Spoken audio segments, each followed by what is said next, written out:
Sommes-nous esclaves du temps? Tout d'abord, il est important de définir le mot esclave. Un esclave est une personne qui n'est pas de condition libre, qui est sous la puissance absolue d'un maître.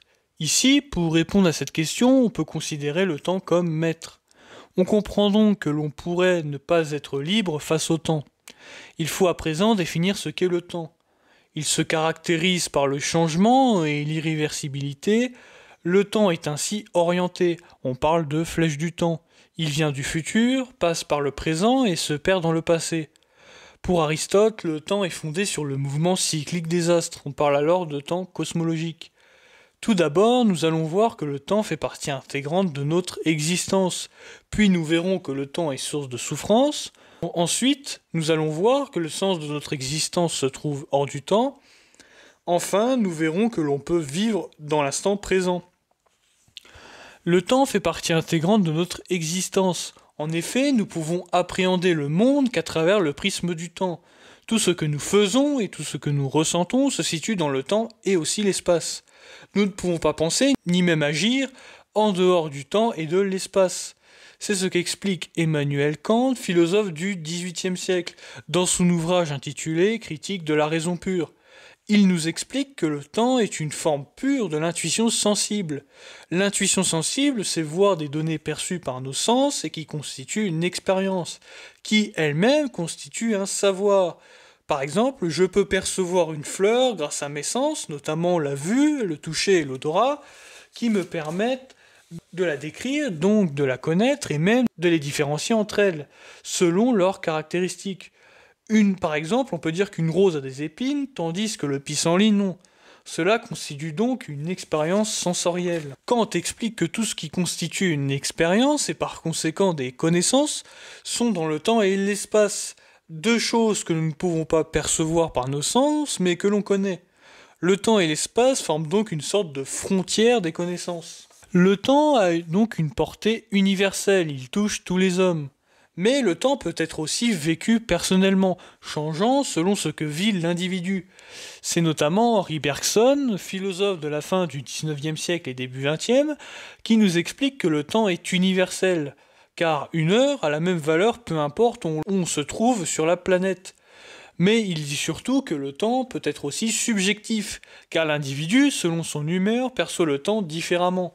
Par exemple, si j'assiste à un cours qui m'intéresse, je vais trouver que le temps passe vite, et si je vais à un cours que je trouve ennuyeux, je vais avoir l'impression que le temps passe lentement.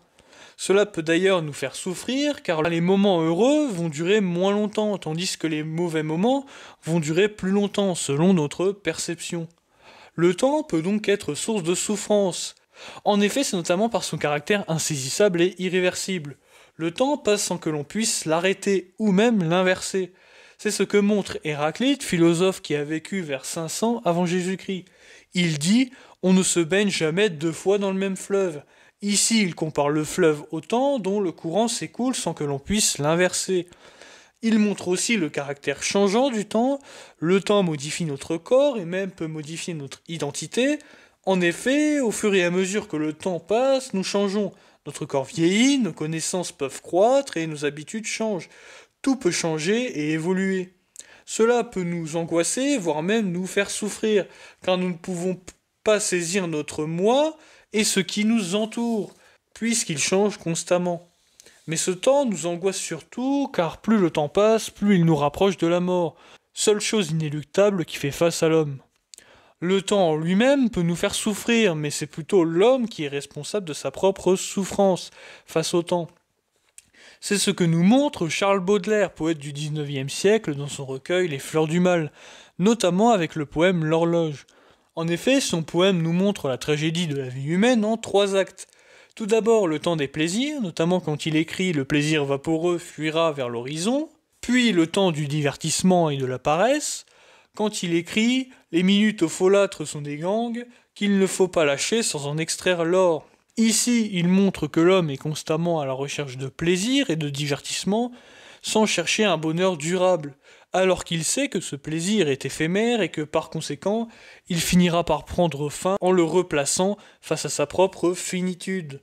Et enfin, le temps des tardifs regrets. Cela concerne tout le 4-1-6, où tout échappe à l'homme, où ses valeurs sont bafouées et qu'il est trop tard pour rattraper ses fautes.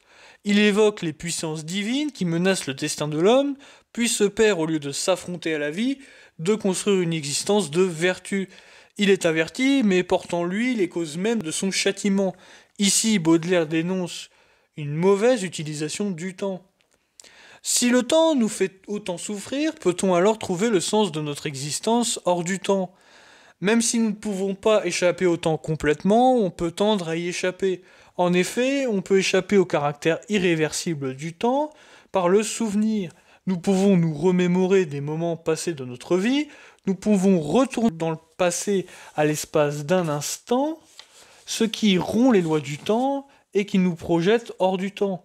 On peut le faire en adoptant une conscience nostalgique, c'est-à-dire tourner son regard vers le passé pour essayer de conserver ce qui n'est plus, en y trouvant toutefois une forme de bonheur.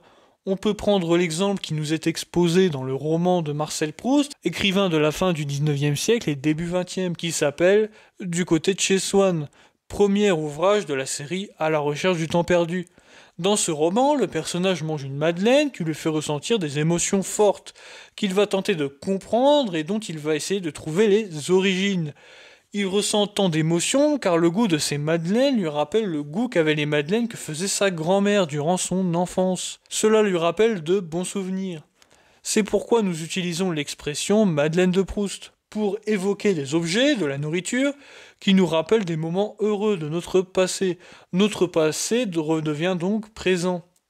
Mais le souvenir est éphémère, il faut donc créer des œuvres éternelles. En effet, l'art peut être source d'immortalité. En prenant conscience de sa finitude, l'homme cherche à immortaliser des instants de sa vie en créant des œuvres d'art. Après la mort de l'artiste, ces œuvres deviennent le témoignage de sa vie, qui peut être transmise aux générations futures. La mémoire, l'esprit de l'artiste deviennent en quelque sorte éternels, dépassant les limites du temps. Ces œuvres sont ainsi universelles. Cependant, est-ce utile de vouloir échapper au temps si nous ne pouvons pas réellement le faire ? Il faut plutôt vivre dans l'instant présent, c'est-à-dire ne plus penser au futur qui nous angoisse, notamment avec la perspective de la vieillesse et de la mort, et ne plus ressasser le passé, car ce n'est plus utile puisque l'on ne peut plus le changer. C'est seulement si on enlève ces deux préoccupations que l'on peut profiter pleinement de chaque moment de notre vie, qui est, je le rappelle, éphémère. C'est ce que nous explique Pierre de Ronsard, poète du XVIe siècle, dans son sonnet à Hélène, avec cette citation notamment « Cueillez dès aujourd'hui les roses de la vie ». Ici on comprend qu'il faut profiter de chaque instant, dès à présent, car la vie est éphémère, périssable, comme une rose qui est susceptible de faner au bout d'un certain temps. En faisant cela, nous regretterons rien. Pour conclure, nous pouvons donc comprendre que nous ne pouvons pas échapper au temps, et que cela nous fait souffrir. Nous avons vu que pour contrer cette souffrance, on peut tenter de vivre hors du temps, même si cela n'est pas réellement possible. Par conséquent, il est préférable de vouloir vivre dans l'instant présent, ce qui paraît plus réalisable. Mais nous pouvons dire que nous sommes effectivement esclaves du temps, car chaque chose que l'on fait est positionnée dans le temps, et ce temps pose les limites de notre existence. Cependant, nous pouvons choisir la façon dont nous allons utiliser notre temps. Je peux choisir de passer toute ma vie à rechercher des plaisirs éphémères, ou bien à passer toute ma vie à m'instruire, profiter de mes amis, de ma famille, découvrir des régions du monde, etc., voyager,